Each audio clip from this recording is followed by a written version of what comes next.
أهلا بكم مرة تانية. في مصر تقرر موضوعات كثيرة على الساحة السياسية، قانونية وسياسية في ذات الوقت، منها طبعا قرار أو حكم المحكمة الإدارية العليا ببطلان نتيجة انتخابات مجلس الشعب ويعني رفع الأمر حول بعض المواد إلى المحكمة الدستورية العليا، وقانون اختيار الجمعية التأسيسية لإعداد الدستور. النهارده هيساعدنا في هذه المناقشات الأستاذ محمود عامر عضو مجلس الشعب عن حزب الحرية والعدالة، أهلا وسهلا بحضرتك، والأستاذ إيهاب الخولي أمين عام حزب الإصلاح والتنمية، أهلا وسهلا بحضرتك. أستاذ محمود، شايف إزاي قرار حكم المحكمة الإدارية العليا بالإحالة للدستورية حول القانون ممكن يهدد شرعية المجلس؟ لا اتصور هذا، لأنه لا طبعا ذلك. لا، لأنه طبعا نظام القوائم والفردي موجود في الدستور القديم لسقاطه في الإعلان الدستوري بالنسب الموجودة، تلت قوائم تلتين فردي، 50% قوائم 50% فردي. يعني هو تم تحسينه بوضعه في الإعلان الدستوري. طبعا ايا كان فمش. لا انا شايف طبعا هو يهدد شرعيه المجلس. رفع الدعوه. لا يهدد شرعيه المجلس. يهدد شرعيه لا انا متدخل في الدعوه دي. متداخل فيها. انما هو يهدد شرعيه المجلس بالفعل، انما يقضي على الشرعيه عندما يصدر الحكم من المحكمه الدستوريه العليا ان كان هذا الامر توافق مع الاعلان الدستوري من عدمه. بس اعتقد ان يكون الاداريه العليا وهي اعلى محكمه في القضاء الاداري تحيل المحكمه الدستوريه، فهي اقرب لوجهه النظر، وبهذه الصوره اقرب لوجهه النظر ان انتخابات مجلس الشعب تمت على اساس غير دستوري. طيب هنتكلم عن الجمعيه وده هيترتب عليه اثار كثيره في المستقبل يعني. وهيكون منها الجمعيه التاسيسيه لاعداد الدستور. قد يكون انا علشان كده بقول لك مش هنا السباق هيبقى على حاجه ثانيه، لان الإعلان الدستوري شمل هذا، والدستور تعديلاته في 2007 على تذكره محمود كان فيها بيسمح بانه يعني يكون هناك يجري انتخابات باي طريقه الاتجاه يراها القانون. يعني فتح لنفسه سكه تبقى كلها قوائم باي نسب، قوائم وفردي كلها. لا ده بالعكس، قال ان النظام القانوني يدعم الاحزاب والمراه. يعني ده في دستور 71 ولا في التعديلات في 2007 بس انا عاوز اقول دستور 71 معطل، انما الاعلان الدستوري لما جه يتكلم في النص، ما هو في هذا المعنى متضمن. هقول لحضرتك، هو الاعلان الدستوري لما جه يتكلم في هذا النص قال ان يراعى نسبه الثلث والثلثين. ما حدث على ارض الواقع هو انتهاك لفكره حتى الثلث.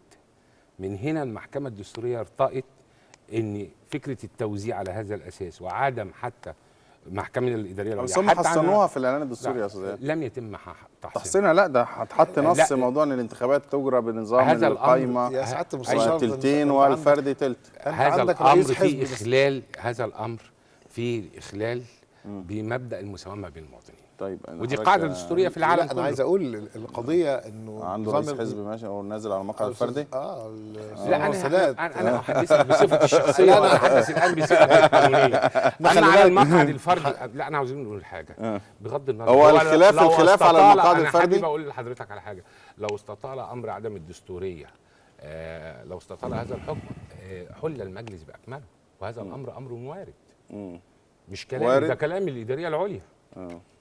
اعلى محكمه. هو الحكم بسبب الحكم يا استاذ ايهاب، خلينا بس نقول الحكم بسبب الناس بتشتكي ان التلت للفردي، التلت للفردي، وان التلت تم انتهاكه بمرشحين بنزول الاحزاب، وان مفيش قوائم للمستقلين. ومفيش قوائم للمستقلين.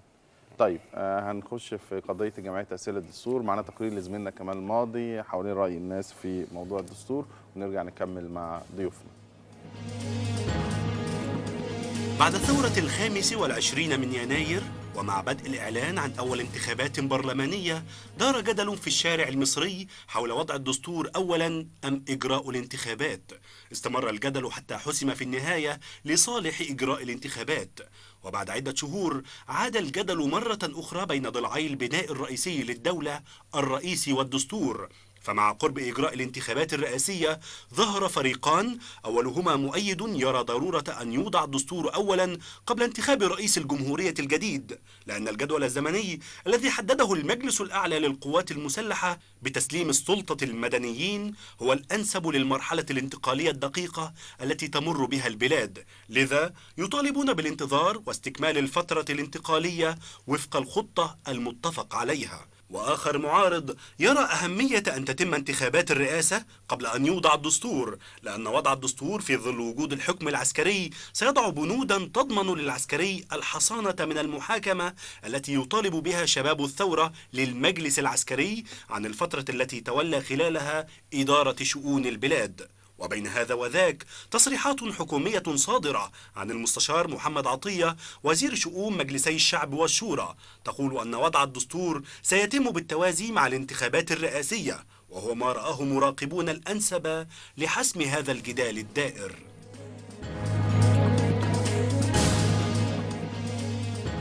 بحثا عن التوافق حول الدستور، البداية بمعايير اختيار الجمعية التأسيسية للدستور. حزب الحرية والعدالة زي ما شفنا اليومين اللي فاتوا كان في اقتراحات أن يكون 50 ل 60% من أعضاء الجمعية التأسيسية للدستور اللي عددهم 100 يكونوا من داخل البرلمان. لكن النهارده الدكتور محمد مرسي في تصريحاته قال ان هم ممكن يبقوا 40%. استاذ محمود، انتوا استقريتوا على قد ايه يكونوا من داخل البرلمان؟ لا، هو زال هذا مقترح، يعني زال هذا مقترح، لكن اعتقد لابد يبقى فيه أغلبية من أو أكثرية من البرلمان شعب وشورى. أكثرية من البرلمان شعب وشورى. أنا ليه بقول أكثرية؟ أغلبية يبقى 50 يعني الأغلبية 50 والأكثرية ما دون ال50. لأن أتصور أنه لابد في النهاية أن هذه الجمعية التأسيسية تجلس وتناقش وفي النهاية تستقر على مواد. فكيف تستقر على مواد إذا لم يكن فيها أغلبية أو أكثرية مقبولة؟ يعني أنت شايف أن الأكثرية تبقى موجودة عشان تحسم؟ لابد من حسم، والا هنقعد يعني شهور وسنين. الجزائر حتى الان ما خلصتش، العراق حتى الان ما خلصتش، يعني 2003 حتى الان جمعيه التأسيسية لم تنتهي من اعداد الدستور. انا عايز اقول حاجه يعني حاجه عشان نطمئن كلنا، يعني حتى الدستور اللي عمله مبارك، اللي عمله سنه 71 وعدله مبارك في 2005 و2007، لا افلح مع حسني مبارك ولا حكومته ولا حزبه ولا امن الدوله. ولما خرجنا عليه بكلياته بحلوه وبوحشه، يعني رغم ان الدستور 71 لا نختلف على باب الحريات والفصول المعروفه كلها يعني متوافقين عليها. انا تصوري انه لابد هتقعد الجمعيه التأسيسية وان شاء الله لن تختلف كثيرا، لان باب صلاحيات الرئيس ونظام الحكم اعتقد ده مش هيبقى نقطه خلاف. طيب استاذ ايهاب، انت شايف ان المفروض الجمعيه التأسيسية ما يبقاش فيها حد من البرلمان؟ البرلمان طبعا خالص يجب الا يمثل خالص؟ طبعا. ليه؟ انا شايف ان البرلمان يجب الا يمثل، لان الاغلبيه في البرلمان استاذ محمد اسمه السادات، الاغلبيه في البرلمان اغلبيه الهدف منها اقرار سياسات وبرامج. الهدف منها ان التفويض الذي حصلت عليه الاغلبيه البرلمانيه هو تفويض في نطاق التشريع فقط لا غير، لا يتجاوز نطاق التشريع. الامر الاخر، الاعلان الدستوري نفسه في نص الماده 60 لو كان اراد ان يضمن البرلمان ان يمثل كان ذكر تمثيل البرلمان، كان ذكر نسبه البرلمان في التمثيل، انما هو وضع حد ونطاق محدد صراحه. لا ما انا هقول لحضرتك انما اعطى البرلمان عمل انفرد به البرلمان منفردا، وهو اختيار لجنه ال100، ومن ثم حدود البرلمان او مجلس الشعب والشورى عقب اجتماعهم طبقا لنص الماده 60 هو ان يقوموا بانتخاب لجنه ال100. لو اراد المشرع الدستوري يقول ان هم يمثلوا كان قال يمثلوا. مش معنى كده ان الدستور ياتي باكثريه، انما الدستور لابد ان ياتي باجماع وطني، ومن ثم يجب ان يكون هناك كل اطراف الامه ممثله في لجنه وضع الدستور. مش عاوزين نختزل المسائل في ايه؟ اصل احنا متفقين على 4 ابواب والباب الخامس مش مختلفين عليه، اصل احنا النظام مختلط والنظام ولا نظام رئاسي ولا برلماني. لا انا بتكلم لا انا بقول ليه؟ لان احنا اخطانا خطا قاتل بعد الثوره، ان احنا ما ذهبناش للدستور. لان لو كنا ذهبنا للدستور كنا حددنا سلطات البرلمان وفقا للدستور اللي هنوضعه، المفروض كنا وضعناه في ذلك الوقت، حددنا سلطات رئيس الجمهوريه، وضعنا جدول زمني. انما احنا اخطأنا في الاول، مش عاوزين نخطأ تاني ونقول عشان المسائل تمشي.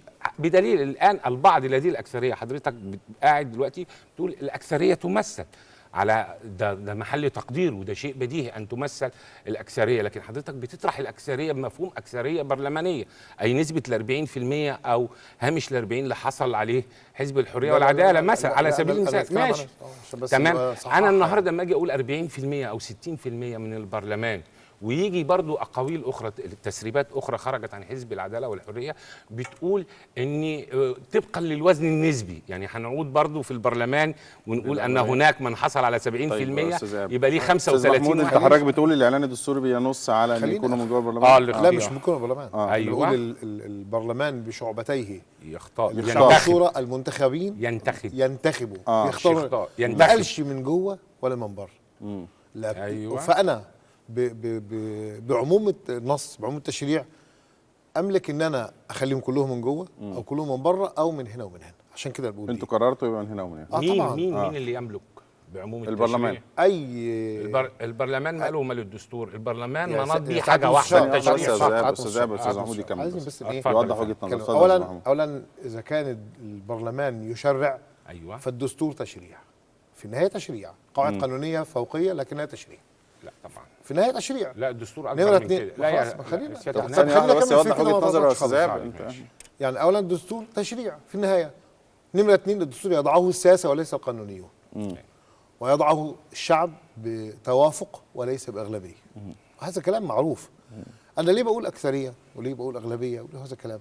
خلينا نقول هننزل للشعب المصري. الشعب المصري جاب مين يمثله في الشعب، في الشورى، في النقابات، في المحليات، في العمال، جاب اللي هو عايزه. في النهايه الشعب هو اللي بيضع دستوره وبيضع لائحته وبيضع كل حاجه، هو اللي المفروض يسير اموره، لكنه بينيب عنه السلطه التشريعيه والتنفيذيه والقضائيه عشان تدير شؤون البلاد. فما ارجعش اقول اصل المجلس الشعب والشورى فيهم اغلبيه اسلاميه فانا مش هقول الاغلبيه اسلاميه. لا ما حدش قال لي اغلبيه اسلاميه. لا يعني مش عايزين. طب ثانيه واحده يا استاذ بس يكمل وجهه نظره. عايز نبتعد كثيرا عن الواقع. مش عايزين نقحم الاغلبيه الاسلاميه في مساله الدستور أنا او الاقليه الليبراليه. مساله الدستور ده ملك المصري كلها. طب خليني مش عايزين نقول اغلبيه اسلاميه واقليه ليبراليه. خلينا اتفضل يا استاذ محمد. لما الاعلان الدستوري بيشمل تحديدا ان مجلس الشعب، البرلمان بشعبتي الشعب والشورى المنتخبين هيقعدوا يختاروا ال100 جمعيات تأسيسية. النص لم يحدد من داخل البرلمان ولا من خارج البرلمان، لم يقطع، وبالتالي من حقي ان اطبق هذه الماده بان كله من البرلمان او كله من بره البرلمان او من هنا ومن هنا. احنا راينا الاوسط في الفهم انك تبقى من هنا ومن البرلمان ومن خارج البرلمان. كم تكون النسب بين البرلمان وخارج البرلمان؟ هذا كلام يعني الناس النهارده تتحدث فيه بشكل كامل. وزي ما بقول لحضرتك ان الدستور يضعه السياسه وليس القانونيه. اللي وضع التعديلات الدستوريه اللي فاتت دي ما هم قانونيين واقحمونا وحطونا في صلاحيات مطلقه لرئيس الجمهوريه وسلطه مطلقه بدون حساب ودون مراجعه. فعايز اقول انه احنا بنتكلم في اكثريه، مش عشان اكثريه تفرض رايها بقدر ما اكثريه تحسم امرها. طيب استاذ ايهاب، الاكثريه تحسم الامر بدل ما زي ما الاستاذ محمود بيقول مناطق زي العراق والجزائر فترات طويله في اعداد الدستور. انا حابب بس اقول لسياده النائب شيء مهم جدا. الدستور لا يقف عند حد التشريع، الدستور اكبر من التشريع. الدستور هو عقد اجتماعي وعقد سياسي لاطراف الامه، للحاكم والمحكوم، ومن ثم يجب الا يختزل في فكره المفهوم الضيق للتشريع. اي ده انا بقول هو ايضا صوره من صور التشريع. انا ما قصدته. اسمح لي حضرتك بس انا اقول لك هذا ما قصدته. ارد على حضرتك. الامر الثاني حضرتك قلت ان الدستور ياتي بالتوافق ولا ياتي بالاغلبيه. انا بقول لحضرتك الدستور ياتي بالاجماع، وفي فرق بين التوافق والاجماع. التوافق قد يتفق حزبان او اكثر، قد يتفق البعض انه يترك شيء مقابل شيء، ده في اطار سياسي. انما الاجماع هو اجماع من كل طوائف الامه كلها. الامر الثالث يا سياده النائب، حضرتك تعلم جيدا ان الدستور ينظم سلطات مبدا الفصل ما بين السلطات الثلاثه ومن ضمنها السلطه التشريعيه. حضرتك شايف ان النهارده من الممكن انك تطلب من السلطه التشريعيه ان تتدخل في عمل الدستور حتى تضيق او توسع من نطاقها؟ ده شيء مش مقبول. الامر الرابع يا سياده النائب، ان فكره الاغلبيه هنا، لو حضرتك بتتكلم على الاغلبيه التي جاءت باراده شعبيه، عندنا انتخابات محليات جايه، من ممكن نقول ان دي اغلبيه وخدت خدت اغلبيه ومن ممكن هي تمثلنا وهكذا. انما حضرتك فكره الاغلبيه، حضرتك واخد اغلبيه بتفويض محدد. انا لما رحت انتخب في الانتخابات البرلمانيه زي كل المصريين الاخيره، انتخبت ناس عشان يشرعوا فقط ويقفوا عند حد التشريع، وانتخبتهم عشان يراقبوا الحكومه، تشريع ورقابه، ما يتجاوزوش هذا الامر. الامر الاخير ان الاشكاليه الحقيقيه اللي موجوده في الاعلان الدستوري في نص الماده 60 هي مساله ان هو جه وقال النص ينتخب، فما وضع الانتخاب اذا اعطى نطاق محدد للسلطه التشريعيه، ما يجوز انها تيجي تقول اتوسع. الامر الاخير، الناس اللي موجودين في البرلمان ان كانوا جم على ارضيه سياسيه او خلفيه سياسيه، سواء من تيار ليبرالي او تيار اسلامي، سواء من حزب او غيره، هناك برضه لهؤلاء القوى قوى اخرى، اشخاص غير ممثلين في البرلمان ممكن ان هم يخشوا في مساله. طب استاذ محمود، شوف احنا ما بعدناش كتير عن بعض، يعني حضرتك بتتكلم. لا بعدنا، اقول لحضرتك ليه بقى، وده المهم بقى. انا بقول لك ده المهم، انا هقول لحضرتك ليه، هقول لحضرتك ليه. هو اساس الاشكاليه النواب يبقوا ممثلين في الجمعيه التاسيسيه ولا لا؟ انا رايي لابد ان يمثلوا. حضرتك بتقول لا، لابد ان يمثلوا وبنسبه جيده. الدستوري يبقى لا، ما هو يبقى بعاد يا استاذ محمود، يبقى بعاد. طب خلينا احنا معانا تليفون ثانيه واحده. ازاي احنا النهارده حركه شباب 6 ابريل طالبت بعدم الاستعجال في اصلاحات الدستور الذي سيحكم مصر لعقود طويله قادمه بناء على لجنه يختارها مجلسها الشعب والشورى. والحركه قالت في بيان اصدرته النهارده ان مجلسي الشعب والشورى يعانيان من تساؤلات وتهديدات حول الدستوريه، وان حكم الاداريه العليا يعني اوجد ثغرات كثيره في قانون مجلس الشعب وضروره خروج حكم من المحكمه الدستوريه العليا. احنا معانا الاستاذ محمود عفيفي المتحدث الرسمي لحركه 6 ابريل. مساء الخير يا استاذ محمود. مساء النور يا استاذ محمود. اهلا وسهلا. ايه وجهه نظركم في البيان اللي طلعتوه النهارده؟ هل انتم يعني شايفين ان المفروض الامور نستنى شويه في اختيار الجمعيه التاسيسيه ولا؟ بالظبط يا استاذ محمود، يعني بعد حكم المحكمه الاداريه العليا الاخير بوجود بعض الشبهات في انتخابات مجلس الشعب، ومن الممكن ان يتم الغاء نتيجه انتخابات مجلس الشعب وتحويلها المحكمه الدستوريه العليا للفصل فيها. احنا طبعا شايفين ان اللجنه التاسيسيه لوضع الدستور هيتم تكوينها من خلال مجلسي الشعب والشورى، وبالتالي فاذا اللجنه ستكون معدده بإلغائها في حاله حكم المحكمه الدستوريه العليا بالغاء انتخابات مجلس الشعب.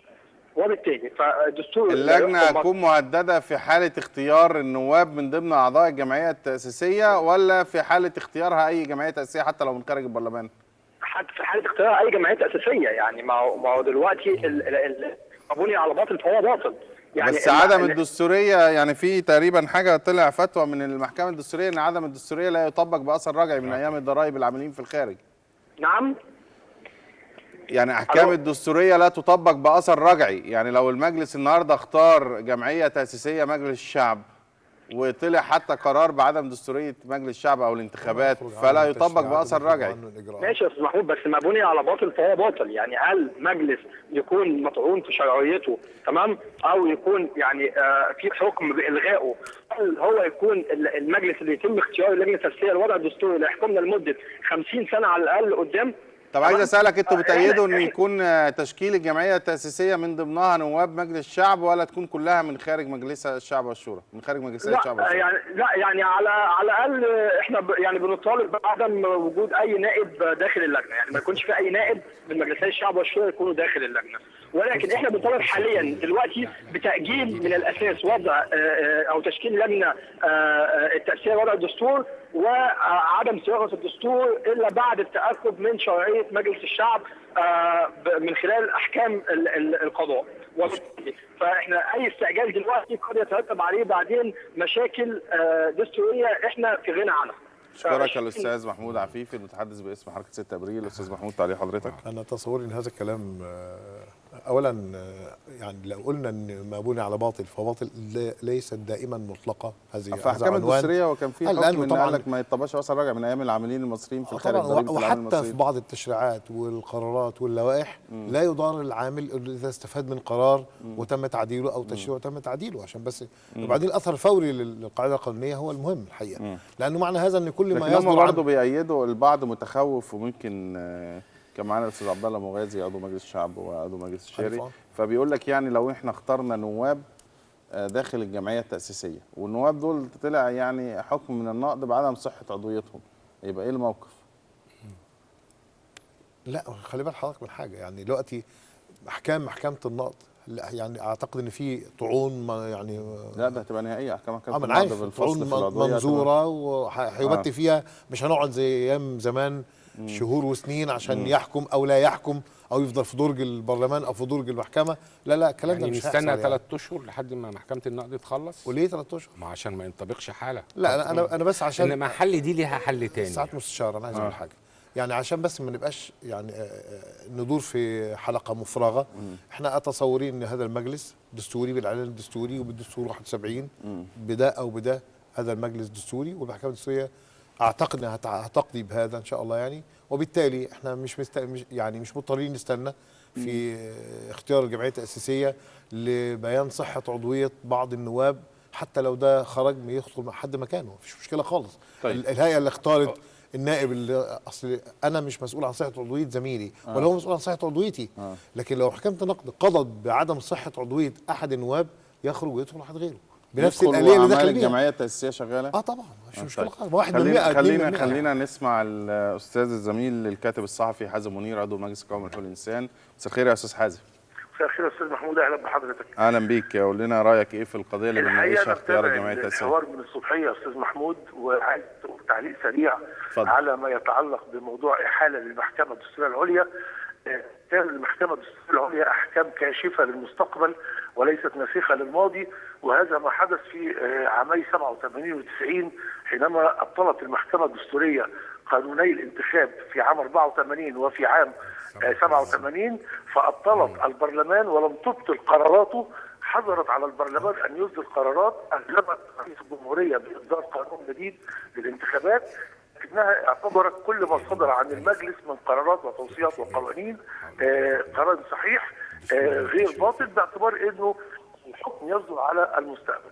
اما فيما يتعلق بمساله اختيار اعضاء الجمعيه التاسيسيه، اقصد هنا ان مفيش مشكله اطلاقا ان حتى لو حكم بعدم الدستوريه مفيش مشكله اطلاقا بالنسبه لتشكيل لجنه اعداد الدستور. اما فيما يتعلق بتشكيل اللجنه فانا اعتقد انه لا يليق بالبرلمان ونحن نعد وثيقه ستحدد مصير البرلمان نفسه ان تكون له الاغلبيه في صياغه هذه الوثيقه. يعني هذه الوثيقه ستحدد على وجه القطع إذا ما كان مثلا نسبة 50% عمال وفلاحين هتستمر ولا ما تستمرش. فإذا كانت أغلبية اللجنة من أعضاء البرلمان فبالتأكيد من مصلحتهم أن تستمر حتى لا تكون هناك قاعدة جديدة تؤدي إلى وضع غير قانوني للمجلس. نمرة 2، إذا ما أبقى البرلمان أو أبقى الأعضاء على هذا النص ووضعوا نص جديد في الدستور يتحدث عن مرحلة انتقالية يظل بها البرلمان قائما رغم تعارضه مع الدستور إلى حين انتهاء مدة ولايته. فاحنا هنا بنقول للرأي العام ان البرلمان بيشرع لصالحه وبيشرع لمصلحته كمؤسسة وكأعضاء. لذلك انا اعتقد انه اكثر لياقة في التعامل مع الرأي العام واكثر توائما في التعامل مع الرأي العام ان يكون اغلب اعضاء اللجنة التأسيسية من خارج مجلسي. اغلب ولا كل؟ لا اغلب يا استاذ محمود، لانك انت اغلب يعني نسبة كام؟ يعني الحرية والعدالة مقترحين تبقى 40% من داخل البرلمان واحيانا في اقوال اخرى 50 او 60. انت رايك يعني المفروض يبقى فيه كام؟ الوفد كان مقترح 25%. 25%. انت منتمي انت بتأيد راي الوفد انه يبقى 25%. 10% حتى نعطي لكل التجمعات الشعبيه وفئات المجتمع المختلفه امكانيه لان تتواجد داخل هذه المؤسسه. استاذ محمود، الناخب اختار هذا المجلس لكي يشرع ولكي يراقب، لم ينتخبه لكي يضع الدستور. هذه قضيه يجب ان نضعها في اعتبارنا. الدستور يوضع من المجتمع ولتكن الاغلبيه الكبيره من المجتمع وتمثيل كل الفئات حتى نستطيع ان نتحكم عن توافق. انا اتفق تماما مع سياده النائب، يجب ان نستبعد من تفكيرنا اي حديث عن اغلبيه اسلاميه او غير اسلاميه. هذا حقهم ان يكونوا اغلبيه، انتخبهم الناخبين فهذا حقهم ولا غبار على هذا الامر. نشكرك يا الاستاذ حازم منير الكاتب الصحفي عضو مجلس قومي لحقوق الانسان. قبل ما ارجع لك الذهاب رد حضرتك يا استاذ محمود. لا انا عايز ان النواب سينحازوا. لا انا بس عايز اقول حاجه، انه على فكره الناخب المصري في هذه الانتخابات انتخب وهو مبصر جدا وعارف انه بيختار عضو مجلس الشعب تشريع ورقابه وهيخش الهيئه التاسيسيه لاعداد الدستور الجديد. لا الناخب انتخب ناس انتخب وهو عارف هذا الكلام. طيب لا طبعا، لا طبعا، لا انا أولاً انا بتكلم سعاده المستشار، انا بتكلم عن انه الناخب المصري الان استطاع انه يختار وهو قدام نصب عينيه ان الجمعيه التاسيسيه هيختارها اعضاء مجلس الشعب.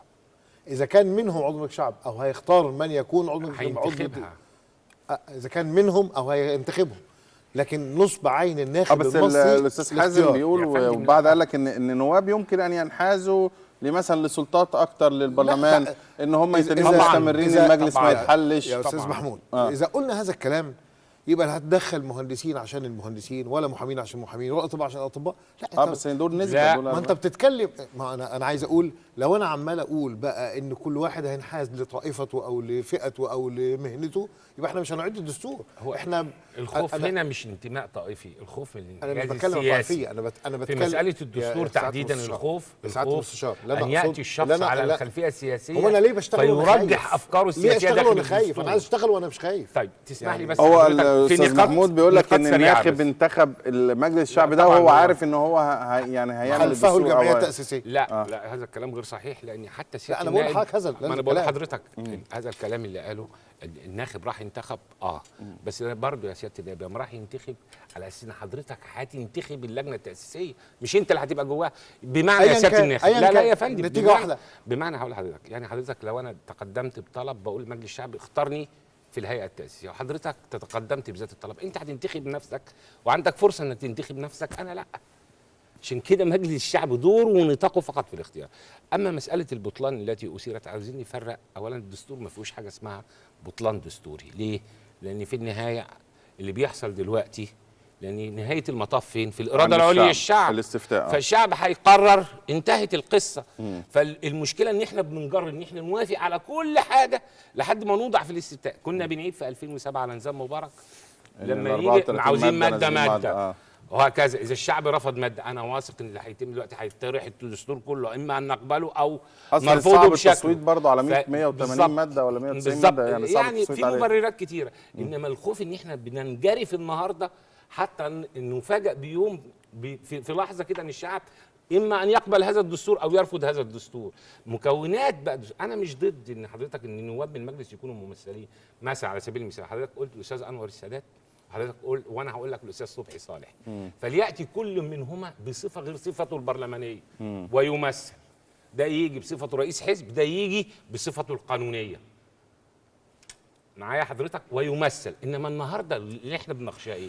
ان حضرتك هتيجي تقول انا عاوز 40%.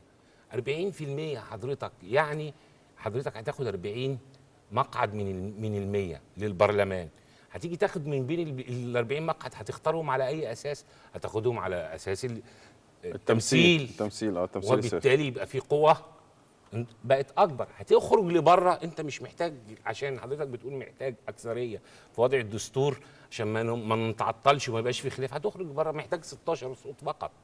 ممكن فده يهدر فكره ان الامه قد توافقت وان الامه قد اجمعت. لن تجتمع هذه الامه مطلقا على عمل. ليه؟ مستحيل. مفيش حاجه. حكم الاجماع ده حكم تقريبا معدوم. يبقى انت بقى خدتوا تفويض تعملوا الدستور وتعملوا كل حاجه بقى ولا ايه؟ امال ايه؟ اجماع معناها ايه؟ يعني ال100 يبقوا 100. لا يا فندم، الاجماع يعني يتجاوز ال 75%. لا دي اغلبيه، دي الاغلبيه الخاصه. ده الاجماع. ده الاجماع. لا الاغلبيه الخاصه. وحضرتك الفيصل في النهايه اللي بيني وبينك مين؟ اللي فيصل اللي بيني وبينك حضرتك في النهايه ان الدستور سوف يطرح على الشعب ويختار، والشعب يوافق او يرفض. عشان كده انا بقول لحضرتك احنا عشان نوصل لحد الشعب ما حدش يسيطر. لا انا مش عايز نوصل لدرجه ان احنا مش عارفين نعمل دستور زي العراق ما مش عارف تعمل دستور. لا يا فندم، عشان انت متخوف من سيناريو العراق والجزائر. حضرتك عندنا تجربه عظيمه عملها حزب الوفد سنه 19. قامت الثوره، اتعمل اعظم دستور من وجهه نظري كراجل قانوني، هو دستور 23. اعظم دستور. حتى لما جيت تبص لما جه يختاروا الممثلين في لجنه وضع الدستور، لم يكن الوفد فيها ممثلا باغلبيه ولا نسبه، كان ممثل ضعيف. اكتر من كده ان الوفد نفسه سعد زغلول رفض الدستور وشاف انه خانق للحريات، ومع ذلك التزم بيه وعمل الدستور في مجمله الاحرار الدستوريين، لان الثقافه القانونيه عندهم اكتر. وهكذا. شوف، ما انا بقول لحضرتك الشعب قابل الدستور لكن لم يقبل اللجنه. ما انا بقول لحضرتك اهو. يعني التجربه اللي كان معاهم الاغلبيه، اللي كان معاهم الاغلبيه سنه 19 واعطوا لمن يستطيع ان يضع دستور لمصر يستمر لفتره. طب انتوا كحزب اصلاح وتنميه انتوا كحزب خاصة اصلاح وتنميه رؤيتكم ايه؟ ان يكون نسبه قد ايه من البرلمان ولا ما فيش نسبه؟ لابد اولا نبص لتمثيل طوائف الامه ونشوف ايه المانع انه يمثل برلماني لكن بصفته غير البرلمانيه. يعني انتوا شايفين ان يتم الاختيار كله من خارج البرلمان؟ النيابه واخش ببدله الهندسه ولا بدله القانون؟ ما هي انا الشخص اللي انا انفصل عن ذاتي. مش هي انا لا انفصل عن ذاتي. لا مش هي يعني ساعتك محامي سيبك كعضو مجلس نقابه محامين وعاملك كمحامي. انا الشخص انا هقول لحضرتك يعني انا لا مش هي يا فندم، مش هي لا. طب يا استاذ ايهاب قول لي مختلفه. قول لي يا استاذ ايهاب انتوا اقتراحكم ايه تحديدا؟ يعني الوفد اقتراحهم 25%. احنا شايفين ان نبدا الاول نشوف تمثيل طوائف الامه، نشوف الازهر هيمثل بقد ايه، نتفق على كده. الكنيسه هتمثل بقد ايه، الجيش هيمثل بقد ايه، الاحزاب السياسيه هتمثل بقد ايه، القوى الشبابيه هتمثل بقد ايه، القوى الثوريه هتمثل بقد ايه. لا اقترح. ده ابتداء. لا اقترح. ده ابتداء. اقترح. انا ماشي نقول 3. يعني انا اختار 3 ممثلين. عاوز حضرتك؟ لا انا عندي مشروع. بس مثلا لما تيجي على القوى الثوريه والقوى الشبابيه هتختارهم ازاي؟ يعني على اي معايير؟ تمام. يعني انت هتبعت للازهر كمؤسسه اساتذه الجامعه مثلا على سبيل المثال. انا هقول لحضرتك هو دور المجلس الشعبي انه ينتخب اللي ياخد تزكيه من الازهر. لو الازهر اعطى لاساتذه الجامعه في الازهر ان يمثلوا يديهم موافقه طبقا لسيستم معين. هتخاطب مؤسسات خطرنا. لا كيان كبر او صغر معروف اوله اخره. طب تسمح لي حضرتك بس معروف اوله هي الفكره مش في كده. الفكره ان استاذ جامعه ياخد تأييد من مجلس الكليه بتوقيع. بقى عندي 100 استاذ جامعه يعرض ال 50 استاذ جامعه يعرض ال 50. احنا عاوزين تمثيل الجامعه كام؟ 5. مجلس الشعب ينتخب من ال 50 دول 5. الازهر يطرح 20 اسم. ايوه طب ما هنا مجلس الشعب برضه، ما مجلس الشعب هنا عنده برضه ما عنده اغلبيه ما يقدر يتحكم فيه. انا الاغلبيه مش في كده، الفكره ان انا ضمنت الاول التمثيل كل الاطياف. يجي عدد مرشحين نقول عدد مرشحين 500. يعني انت دلوقتي الجامعه لو مثلا رشحت 10 عشان يختار منهم مجلس الشعب 2، ال10 دول مثلا ممكن اكيد هيبقى فيهم اخوان فيقدر البرلمان هنا بقى عاوز اقول لحضرتك حاجه مش اكيد. مش اكيد فيهم اخوان، مش بالضروره. ايوه مش بالضروره ان اكيد فيهم اخوان. واحنا هو اللي احنا قاعدين هنا عشان نقول. طب قول لي انت برضه اقتراحكم كحزب اصلاح وتنميه يبقى قد ايه من النواب؟ انا بقول لك الحريه والعداله طرحين ما بين 40 ل 60%، الوفد طالب 25%. بدايه كده لما تيجي تقول المجلس الشعبي تعالى 40% زي ما بيقولوا، تمام، عندك 19 رؤساء لجان احق انهم يمثلوا. مظبوط ولا لا؟ هيئه المكتب تمثل، ال 40 خلصوا خلاص. لسه تمام. ما انا بقول لحضرتك اهو لسه رؤساء الهيئات البرلمانيه خلاص انتهت القصه. بس هنا دي مساله انك تجيب الواحد بالصفه. يعني انا مع ان النقباء المهنيين يمثلوا، تمام، وتدي باب اخر لمن يحصل على توقيع ويطرح الاسماء دي على البرلمان لكي ينتخب. طب استاذ محمود اتفضل. انا شايف ان احنا بنقول كلام، عايزين نقول كلام برؤيه واضحه. انا بقول البرلمان شعب وشورى يبقى بنسبه كذا 40 ل 60. النقابات المهنيه تمثل كل نقابه مثلا واحد مثلا. يبقى عندي جهه هقول لها ابعتي لي من يعني اللي انت شايفاه يمثلك. فيقعد مجلس النقابه مع بعض ويرشح حد. يبعتوا لنا ناس فيهم بقى كل اللي والمجلس يختار منهم. يبقى في حصه للمحامين، حصه للمهندسين، حصه للاطباء، حصه للفنيين. او يتوافق المجلس ان النقابه اللي هتبعت له هيختاروا مثلا. ده نظام. لكن عشان اقول اشوف الازهر هيبعت مين والجامعه تبعت مين، ده انا عايز اعمل له الحصه اللي هو هياخدها عشان يبقى خلصنا يا فندم. احنا هنحط الحصه ابتداء. يعني نيجي نقول الازهر يمثل ب5. ايوه بس قبل ما تحط الكنيسه ب3 يا استاذ ايهاب لازم تحسب النواب. انتوا كحزب اصلاح وتنميه طرحين نسبه قد ايه للنواب البرلمان، ولا انتوا مصرين؟ لا مش مصرين ولا حاجه. كل شيء قابل للنقاش. انما فكره ان البرلمان يجي ويقول زي ما كنا بنسمع وزي ما بيحصل دلوقتي انا اللي هعمل الدستور وانا 40%، شفتوا بقى انا عادل ازاي؟ ما خدتش ال50 ويجي البرلمان مسيطر. ده كلام مش مظبوط. لو انا هحط بالشكل ده اجيب بقى 40 من السلطه القضائيه. سعاده المستشار، ما ده سلطتين موجودين في الدستور، والدستور هينظم العلاقه بينهم. يا سعاده المستشار انا بحط رؤيه لكيفيه تشكيل جمعيه تاثير الدستور. انا تصوري ان يبقى فيها مجموعه من النواب 40 50 60 حسب ما ولو حضرتك قلت لي زي ما بتقول كده ان رؤساء اللجان، الهيئه البرلمانيه، هيئه مكتب المجلس، ما هم دول بيمثلوا تقريبا كل اطياف الشعب المصري. طيب استاذ عشان محمود، عايز مش اسالك بعيد. هتقدموا أنا- بمشروع القانون امتى؟ حزب الحريه والعداله يقدم مشروع قانون لمعايير اختيار الجمعيه التاسيسيه امتى؟ اعتقد الايام القادمه ان شاء الله. ان شاء الله. استاذ ايهاب، هل انتوا احنا عندكم بس مشروع قانون هتقدموه عندنا ولا؟ مشروع قانون هنقدمه، بس انا اتمنى حاجه برضو، ان مشاريع القوانين تطرح على الراي العام الاول، عشان ما نفاجئش نقول المجلسين هيجتمعوا يوم 24 بس البرلمان مجلس الشورى يوم 26 وعندنا في 1 مارس هم قعدوا واختاروا الراي العام يا استاذ ايهاب. يا فندم لا، البرلمان ايه؟ البرلمان ممثل للراي العام. البرلمان واخد اراده شعبيه لعمل تشريع ورقابه وعمل اختيار ده للجمعيه انا التاسيسيه. لا ينتخب. انا رايي ان يحصل توافق بين الاحزاب، مش طرح الراي. هنا بقى مش بين الاحزاب، بين اطياف الامه كلها، القوى السياسيه المختلفه، كله يطرح ويتناقش. ما احنا تقريبا اطياف الامه في المجلس تقريبا.